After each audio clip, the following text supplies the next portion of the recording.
teman-temanku semuanya dimanapun kalian berada.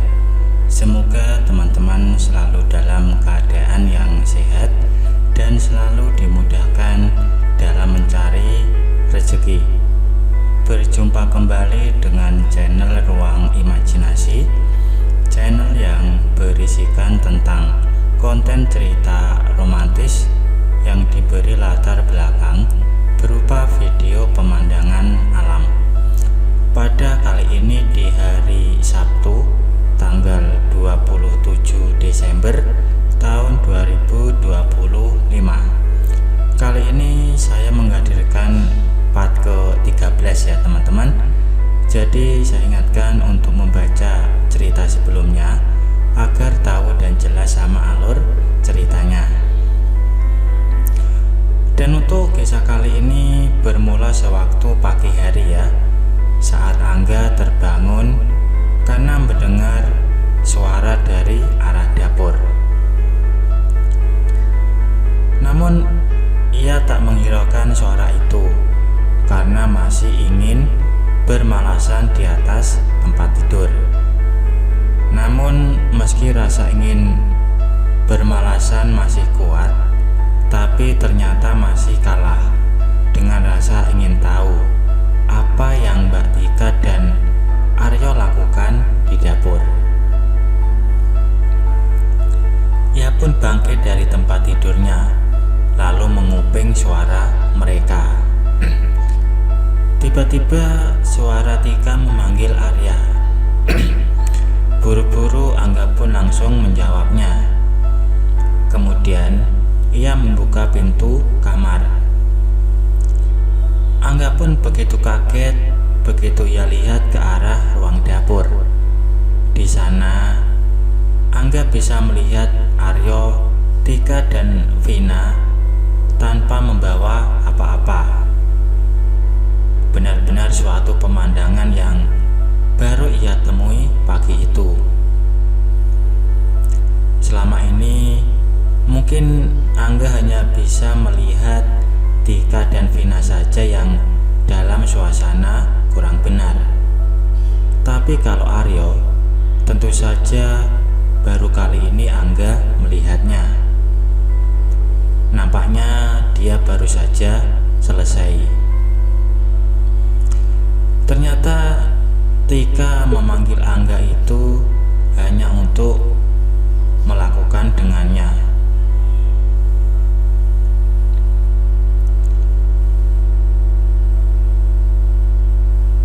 Sungguh suatu hal yang baru bagi Angga, bisa menyenangkan Tika di depan suaminya sendiri. Kini Angga dengan bebasnya menyenangkan kakak perempuannya itu di hadapan Aryo dan Vina. Ia pun mengerahkan semua pengalaman dan keahliannya dalam hal menyenangkan perempuan. Angga dan Tika terus saja melakukan itu di hadapan Aryo dan Vina. Dan mereka berdua kini jadi penonton setia pada semua yang Angga dan Tika lakukan. Mereka berdua berganti-ganti cara. Bahkan Angga dan Tika sempat melakukannya lagi di depan pintu belakang rumah yang terbuka lebar. Sepertinya Aryo dan Vina takut kalau ada yang bisa melihat. Tapi Angga dan Tika terus saja cuek dan tak merasa takut pada apapun. Mereka tak peduli pada apapun di sekitar.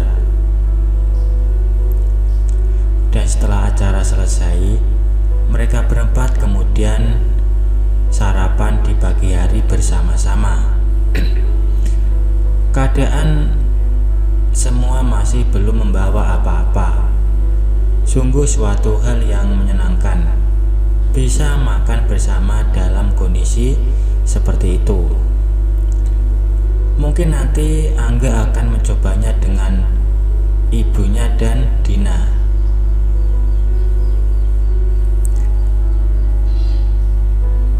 Dan setelah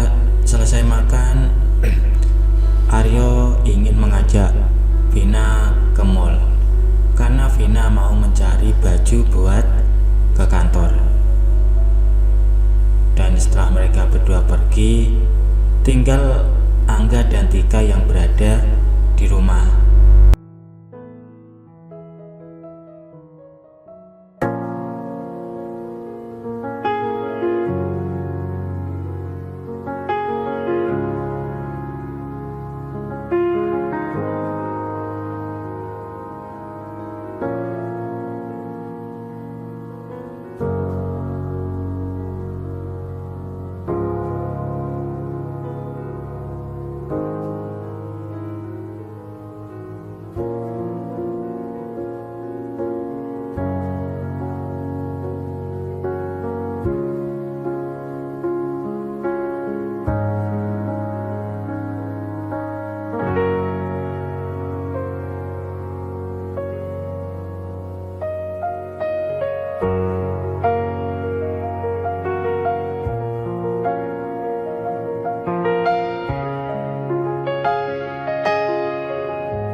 Beberapa hari yang lalu, mereka baru dapat kabar dari desa kalau hari pernikahan Dina dengan Pak Manto sudah ditentukan, tepatnya minggu pertama bulan depan.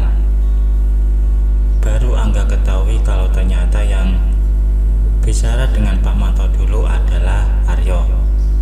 Entah kenapa kakak iparnya itu setuju dengan pernikahan Dina dengan Pak Manto. Namun karena semua sudah setuju, maka Angga pun ikut suara terbanyak. Mereka sekeluarga merasa gembira karena pada akhirnya Dina jadi menikah. Ibunya yang bersyukur karena anaknya dapat jodoh orang kaya dan terpandang di desa. Meski hanya jadi istri ketiga, tapi statusnya kalau di desa akan sama dengan istri lainnya. Bahkan Angga dengar Dina sudah dibuatkan rumah sendiri oleh Pak Manto. Artinya orang itu memang sungguh-sungguh dalam keinginannya. Hubungan Angga dengan Tika maupun Vina masih sama, bahkan cenderung datar. Semua karena kesibukannya di kampus sangat menyita waktu. Tak jarang Angga harus pulang sore karena ada mata kuliah yang geser atau dosennya minta dirubah. Kadang Angga pulang sudah dalam kondisi capek dan lelah secara pikiran. Kalau sudah begitu, ia pasti langsung tidur sehabis makan malam. Sore itu Aryo dan Tika pamit mau ke dokter. Angga yang memang belum mengantuk sengaja menunggu mereka pulang. Ia pun merebahkan dirinya di atas tempat tidur sambil mendengarkan musik dari HP. Tanpa ia sadari, Angga malah tertidur dengan pulas. Untung saja ia terbangun ketika mendengar suara yang heboh dari arah ruang tamu. Angga sudah hafal betul kalau suara itu berasal dari Tika yang sedang melakukan dengan suaminya. Dengan sedikit memaksakan diri, Angga pun lalu bangun dari tempat tidur dan membuka pintu kamar. Sengaja ia membuka pintu itu sedikit untuk memberi celah supaya hanya kepalanya saja yang keluar, sedangkan badannya bisa sembunyi di balik dinding kamar. Angga melihat di ruang tamu Aryo sedang melakukan dengan Tika. Lampu masih menyala terang hingga bisa melihat mereka dengan jelas. Angga terus saja mengamati apa yang mereka lakukan dari balik pintu kamar. Namun di tengah Angga mengamati pemandangan itu, tiba-tiba pandangan matanya dan Aryo saling bertemu. Angga ketahuan ia dipergokinya tengah mengawasi acara mereka berdua. Namun setelah tahu itu bukannya marah, Aryo malah mengajak Angga untuk gabung, dan Angga pun dengan senang hati kemudian mendekati mereka berdua. Akhirnya mereka bertiga sampai hampir subuh baru selesai. Angga pun tertidur di kamar kakaknya dengan perasaan bahagia.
Baik